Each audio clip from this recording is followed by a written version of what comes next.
Pourquoi le Coran n'a pas l'effet escompté sur nous? Ben parce que nous travaillons à l'extérieur du texte coranique et non à l'intérieur. Je m'explique. Au lieu de plonger dans l'océan coranique, nous nous contentons de surnager. Au lieu de nous imprégner des réalités du Coran, nous nous contentons de le survoler. Nous nous arrêtons au moyen, au lieu d'aller jusqu'aux finalités. Nous nous arrêtons, même ceux qui sont parmi nous les plus intelligents, bon, ils s'arrêtent à la syntaxe coranique, à l'interprétation, à connaître l'état du texte dans un contexte d'argumentation, ils s'intéressent à la rhétorique, mais toutes ces sciences-là, ils ont un objectif. Le but de l'étude de ces sciences-là, c'est pour nous imprégner et pour modeler notre comportement selon les prescriptions du Coran. Comme j'ai dit, nous arrêtons au moyen. Nous arrêtons à la récitation, par exemple. Ça, c'est courant. Le nombre de récitants des Qurra du Coran avec leur belle voix ne cesse d'augmenter.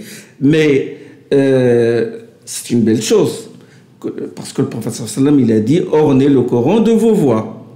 Mais s'il a dit ça, pourquoi? C'est pour que nous ornions nos comportements des vertus du Coran. Voilà. Si vous voulez, nous sommes des porteurs de l'étendard du Coran, nous sommes des porteurs du slogan, d'arguments pour réfuter les détracteurs de l'islam, mais nous ne sommes pas porteurs en nous-mêmes des réalités du Coran. Alors que c'est celui-là le but, c'est que pour que nous conformions aux valeurs, aux prescriptions du Coran.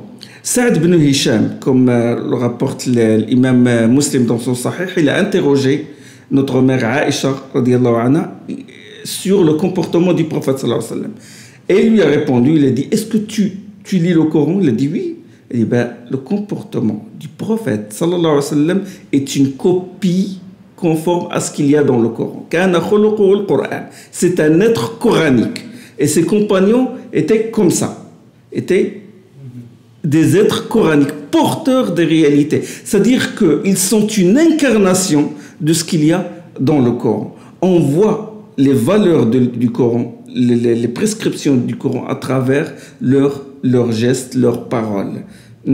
Et ça passe obligatoirement par la méditation. Pour vraiment nous imprégner des réalités du Coran, il faut méditer le Coran, il faut se concentrer sur le Coran. Ça passe par ça.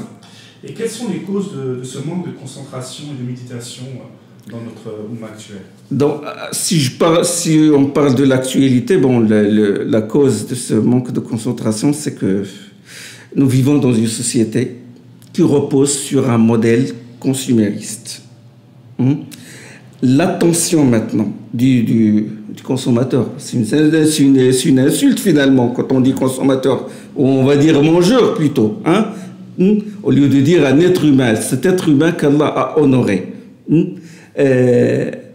C'est que l'attention de l'homme, ou du consommateur comme ils disent, est devenue un objet d'exploitation industrielle. On veut les industriels et les banquiers, qu'est-ce qu'ils font? Ben, ils détournent cette attention-là vers des objets de consommation, vers des produits du marché global. Et ils utilisent à cette fin, ils utilisent le marketing, qui est vraiment... Le marketing, c'est comment agir sur le cerveau des gens, comment créer des désirs, et comment transformer cette attention-là en un mécanisme pulsionnel. Et la concentration, la méditation, elle repose sur cette attention-là.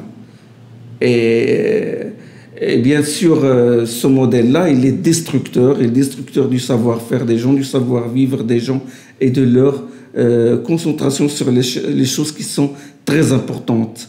Donc c'est un problème, une crise attentionnelle. Ça c'est fondamental. Et le philosophe maintenant, il parle de ce sujet-là, où vraiment nous sommes bombardés de slogans publicitaires et d'images qui attirent notre attention vers autre chose que ce qui est fondamental. Et que devrions-nous faire pour remédier à ce problème? Ben, pour remédier à ce problème, il faut une culture de l'attention. Et ça passe par la lecture. C'est l'instrument fondamental de la culture de l'attention. Le premier ordre qu'Allah subhanahu wa ta'ala a révélé, c'était « lis au nom de ton Seigneur ».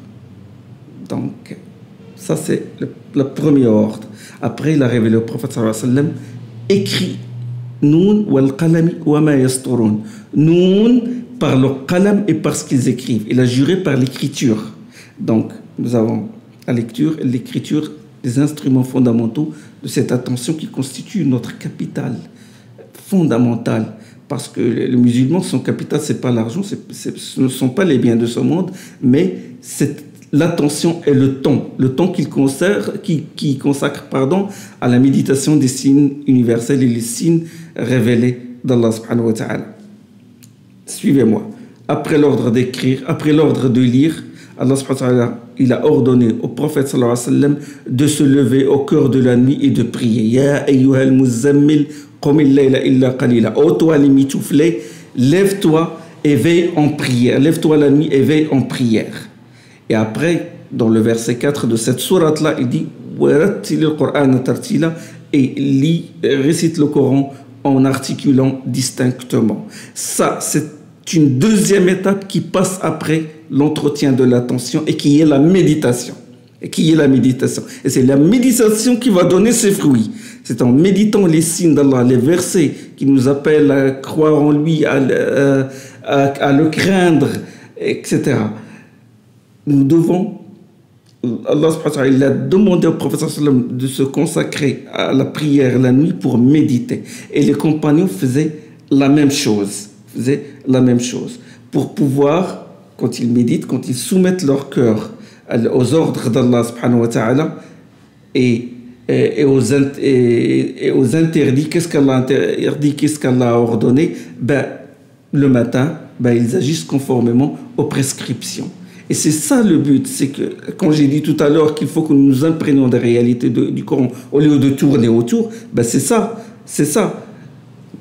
Quand il y a un verset, par exemple, qui interdit l'usure, riba, la personne doit le répéter la nuit et soumettre son cœur à ce feu salutaire du Coran. Allah subhanahu wa ta'ala dit dans le Coran, dans Surat Ar-Ra'd, c'est très important de le signaler. Surat 13, dans le verset 17. أنزل من السماء ماء فسالت أودية بقدرها فاحتمل السيل زبدا رابيا. Allah subhanahu wa ta'ala fait descendre du ciel une eau qui tombe dans les vallées. Chacune reçoit cette eau-là à la mesure de sa capacité et le courant emporte l'écume qui ronfle. Donc, le musulman, le croyant, doit soumettre son cœur à cette pluie salvatrice pour secouer les mauvaises vertus qui sont dans son cœur et les rejeter comme l'eau rejette l'écume. Et Allah subhanahu wa ta'ala, il dit dans cette même sourate وَمِمَّا يُوقِدُونَ عَلَيْهِ فِي النَّارِ ابْتِغَاءَ حِلْيَةٍ أَوْ مَتَاعٍ زَبَدٌ مِثْلُهُ. Il a dit du métal exposé au feu pour en tirer des ustensiles et des bijoux sort une écume pareille, c'est-à-dire la gangue, quand on soumet un métal, et Allah subhanahu wa ta'ala, il assimile le Coran, le cœur du croyant à de l'or, et pour que l'or soit pur, il faut le soumettre à ce feu. Donc nous, les croyants, quand on lisons le Coran, nous devons soumettre notre cœur au feu des menaces. Attention, si tu fais comme ça, si tu dévies de la voie, Allah subhanahu wa ta'ala, tu encours telle et telle chose. Donc, nous devons soumettre nos cœurs aux prescriptions d'Allah subhanahu wa ta'ala pour pouvoir évoluer au lieu de nous arrêter à la récitation. Pourriez-vous nous donner une des clés de la méditation d'après votre expérience? Comment il faut pour méditer? L'une des clés qui me paraît vraiment efficace, pertinente, c'est que nous devons, quand nous lisons le Coran, nous devons avoir dans l'esprit que tout le Coran, tous les versets du Coran s'adressent à nous, y compris les versets qui parlent des mécréants ou des hypocrites ou les fasiques ou de toute autre personne. ce sont des versets qui s'adressent à nous. Dans le contexte de méditation, c'est comme ça qu'il faut faire. On n'est pas dans l'exégèse pour dire que tel verset est descendu sur tel genre ou de chercher les causes de la révélation, les causes circonstanciées de la révélation. Non, on est dans le contexte de méditation, de construction de soi-même. Dans ce contexte-là, nous devons le lire et penser qu'il s'adresse à nous, que tout ce qu'il y a dans le Coran s'adresse à nous. Je vais donner un exemple. Quand Allah subhanahu wa ta'ala dit dans le Coran, dans Surat al-Baqarah, وَمَثَلُ الَّذِينَ كَفَرُوا كَمَثَلِ الَّذِي يَنْعِقُ بِمَا لَا يَسْمَعُ إِلَّا دُعَاءً وَنِدَاءً صُمٌّ بُكْمٌ عُمْيٌ فَهُمْ لَا يَعْقِلُونَ.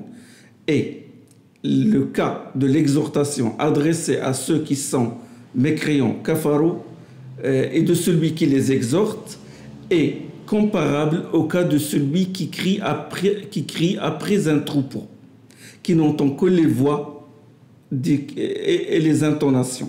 Sourd, muet, aveugle, il ne raisonne pas. Quelqu'un qui a une lecture, par exemple, fragmentaire du Coran, il va dire, bon, ce verset parle des mécréants, donc ça ne m'intéresse pas. Donc il l'exclut. Ils ne s'imprègnent pas de ces réalités. Ils ne se soignent pas à la lumière de ce verset-là. Ils parlent des mécréants, c'est bon, et ça ne me concerne pas. Ou une lecture projective, c'est-à-dire que c'est bien fait pour eux. Ils le lisent dans un contexte de choc de civilisation, etc. On est opprimé, le monde musulman, il est opprimé, il est colonisé, etc., etc. Bon, c'est bien fait qu'il soit sourd et muet. Et il oublie que ce verset s'adresse à lui aussi. Parce que l'exemple, le cas de celui qui exhorte les mécréants, kafaru d'abord, c'est quoi kafar? Quand on revient au sens linguistique, kafara veut dire couvrir.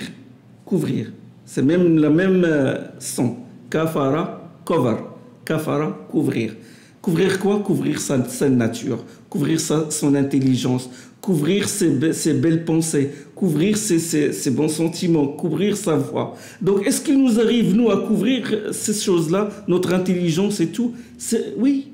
Donc, ce verset s'adresse à nous aussi. Ce verset parle du troupeau de moutons, des personnes qui n'intelligent pas, qui ne réfléchissent pas, de ce qu'on peut appeler, ce que les philosophes appellent aujourd'hui la grégarisation des comportements.